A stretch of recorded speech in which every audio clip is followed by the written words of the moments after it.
Hello everyone, today we're back with episode 2 of filming tips and I'm at the skate park here. I'm going to be teaching you how to use your aperture properly on your camera, so check it out.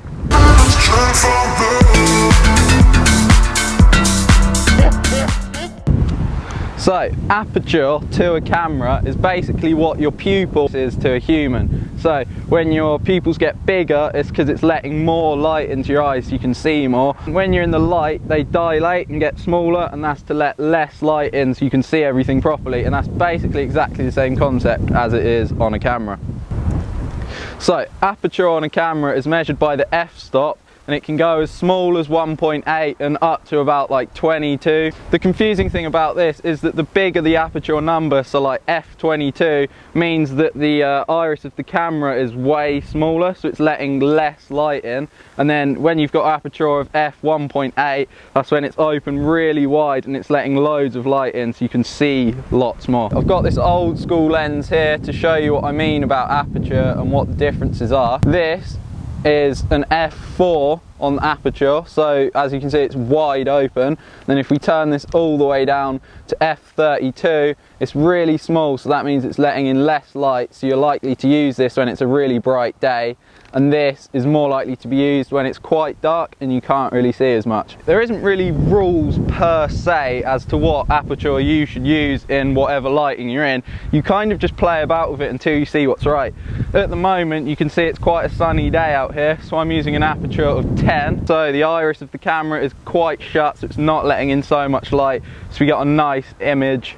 Nothing's really too overpowering. If it was a bit darker, we'd probably be using like 5.6 or something. That's what I usually use if we've got a bit of a darker day. Whilst filming, if I change the aperture, you can see the difference that it makes.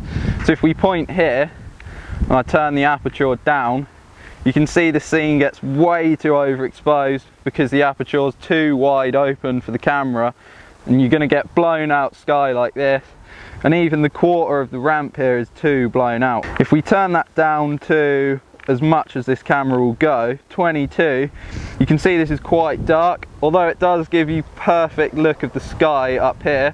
I mean, I guess this could be useful if you're doing a time lapse of the sky or something, but if you're filming down here, you can barely see what I'm looking at. So that's why you're just going to want to really mess about with it until you get something that looks nice. So you can just about see the sky, but it's a bit blown out. I quite like that look, and you can perfectly see everything going on in the skate park, even these dark sections here. When you're making a video, aperture is really the first thing you're going to want to go to get your light correct, because it's kind of the most natural thing of the camera to let light in. So for example, the ISO that you probably know about is like how sensitive the camera is to light, and it creates loads of noise in your filming if you put it too high. So that's why you don't really want to use ISO if you can help it. It's always cool to use ISO when you need to, but really if you don't have to use it, don't bump it up. Aperture is the best thing to use for your light because it's the natural way the camera sees the light. That's why you want to use it. So when you're buying a lens for your camera, you're going to want to check what aperture it goes to, because the cheaper ones usually won't go to an aperture as low, so like f1.8. You'll get some that are stuck at about f3.5, which is cool for like everyday use.